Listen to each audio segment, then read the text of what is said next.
नमस्ते। सिर और गर्दन से जुड़ी जो पुरानी दिक्कतें होती हैं ना, आयुर्वेद में हम जिन्हें ऊर्ध्वजत्रुगत रोग कहते हैं, वो अक्सर प्रैक्टिशनर्स के लिए एक बड़ा चैलेंज बन जाती हैं। तो आज हम सीधे अष्टांग संग्रह के पन्नों से एक बहुत ही खास चिकित्सा को समझने वाले हैं, धूमपान।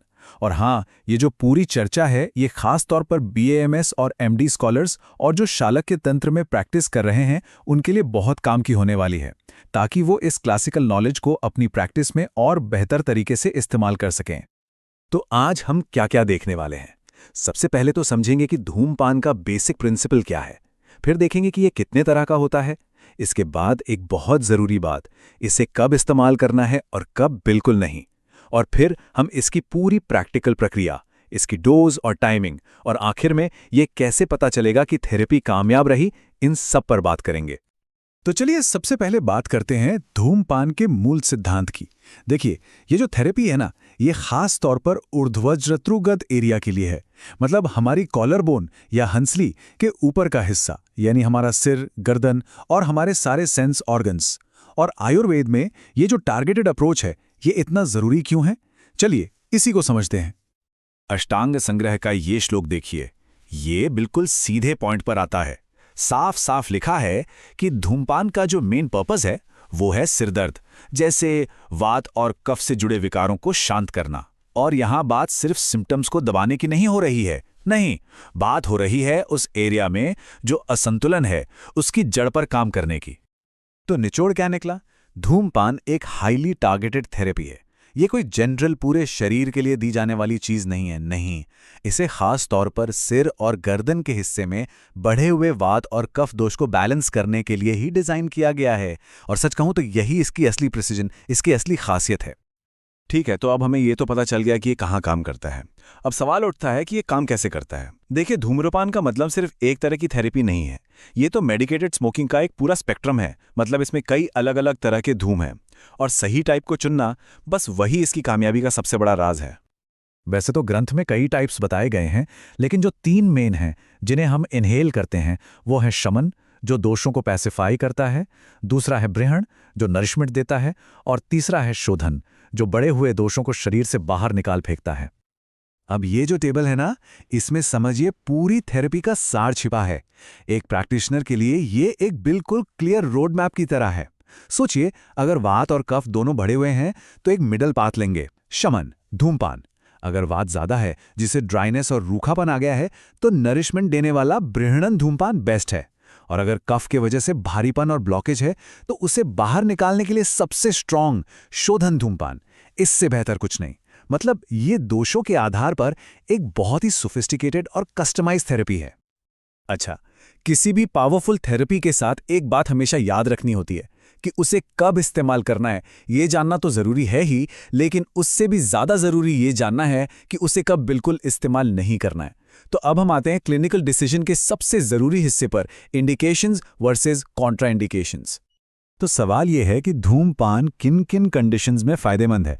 लिस्ट तो देखिए काफी लंबी है। वो सिरदर्द जो जाने का नाम ही नहीं लेता, माइग्रेन, साइनसाइटिस, खांसी, यहां तक कि अगर मुंह का स्वाद चला गया है उसमें भी। और इन सब में कॉमन क्या है? इन सब का कनेक्शन कहीं ना कहीं सिर और गर्दन के एरिया में वात कफ के इम्बैलेंस से ही होता है। लेकिन एक बड़ा सवाल, क्या ये थेरेपी हर किसी के लिए है? जवाब है बिल्कुल नहीं। देखिए, आयुर्वेद में सेफ्टी सबसे ऊपर है, और ग्रंथ इस बारे में एकदम क्लियर है कि किन लोगों को ये थेरेपी नुकसान पहुंचा सकती है। और इन कॉन्ट्राइंडिकेशंस को, मतलब इन निषेधों को नजरअंदाज करना बहुत खतरनाक हो सकता है। एक उदाहरण लेते हैं। विरेचन या बस्ती जैसी पंचकर्म की क्रियाओं के बाद शरीर वैसे ही बहुत सेंसिटिव होता है। अगर उस समय धूमपान दे दिया तो चक्कर आ सकते हैं, सेंस ऑर्गन्स को नुकसान पहुंच सकता है, और जैसा कि ग्रंथ में साफ साफ चेतावनी दी गई है, मृत्यु तक हो सकती है। तो ये पेशेंट सेफ्टी की अहमियत को साफ दिखाता है।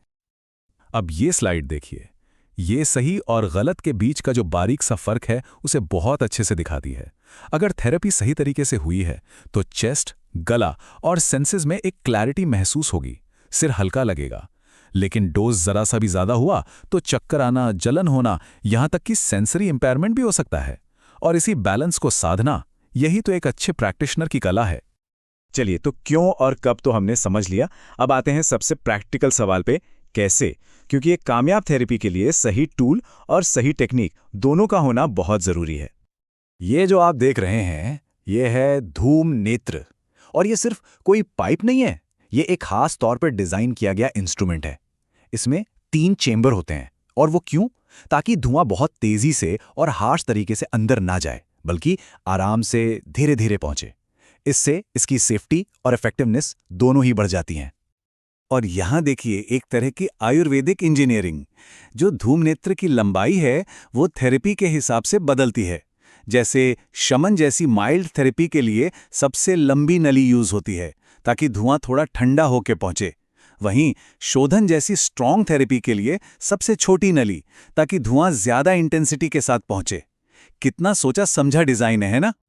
अब आते हैं औषधीय वर्ती यानी कि मेडिकेटेड विक पर। ये बस जड़ी बूटियों को जला देना नहीं है, नहीं, ये एक पूरी प्रक्रिया है।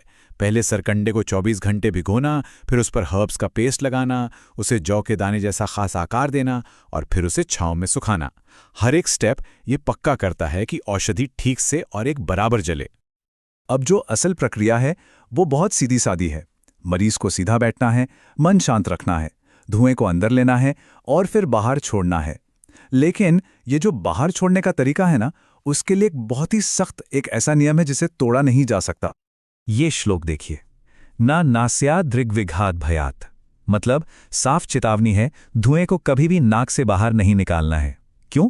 क्योंकि डर है कि वो ऊपर की तरफ जाकर आंखों की जो नाजुक नसें हैं, जो हमारी नज़र है, उसे नुकसान पहुंचा सकता है।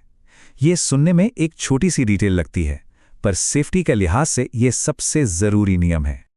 तो ठीक है, हमने प्रोसीजर तो जान लिया, पर ये तो बस आधा काम हुआ। असली मास्टरी तो इसकी डोज और टाइमिंग की प्रिसिशन में है। चलिए देखते हैं कि आयुर्वेद इस मामले में कितना सटीक है। जैसे हर दवाई की एक डोज होती है, वैसे ही यहाँ भी एक यूनिट है। इसे कहते हैं आपान।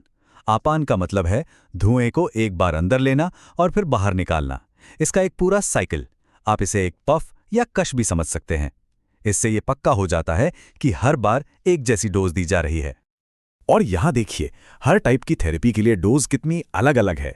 शमन के लिए दिन में 2 बार सिर्फ 2-3 पफ्स, वहीं शोधन के लिए दिन में 3 से 4 बार तक और 4 पफ्स लेने पड़ सकते हैं, तब तक जब तक कि चैनल्स एकदम क्लियर महसूस न होने लगे।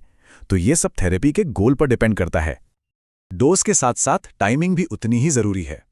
जो रेगुलर यानी प्रायोगिक धूम्रपान है, वो उन खास मौकों पर किया जाता है जब शरीर में वात और कफ के बढ़ने की संभावना होती है। जैसे छींक आने के बाद जब वात बढ़ता है या फिर खाने के बाद जब कफ बढ़ता है। ये थेरेपी को शरीर की नेचुरल रिदम के साथ सिंक करने जैसा है। तो हमने पूरा प्रोसीजर, डोज और टाइमिंग सब समझ लिया। अब आते हैं आखिरी और सबसे जरूरी सवाल पर। हमें ये कैसे पता चलेगा कि थेरेपी काम कर रही है, कि वो सफल हो रही है? और इस पूरी चर्चा से हमें क्या खास बातें याद रखनी हैं? तो आज हमने धूमपान की प्रक्रिया को एक एक करके परत दर परत समझा है। इसका सिद्धांत क्या है, ये कितने तरह का है, क्या सावधानियां बरतनी हैं और इसकी सही विधि क्या है। ये सिर्फ कोई पुरानी ऐतिहासिक प्रक्रिया नहीं है, नहीं, ये एक पूरा क्लासिकल फ्रेमवर्क है जो हमें बताता है कि इसे सेफली और इफेक्टिवली कैसे इस्तेमाल किया जाए। और ये चर्चा हमें एक आखिरी सवाल के साथ छोड़ जाती है कि क्या इस प्राचीन ज्ञान को आज के दौर में सिर और गर्दन से जुड़ी जो क्रॉनिक प्रॉब्लम्स हैं, उनके समाधान में इस्तेमाल किया जा सकता है। ये एक ऐसा सवाल है जिस पर हम सबको विचार करना चाहिए। धन्यवाद।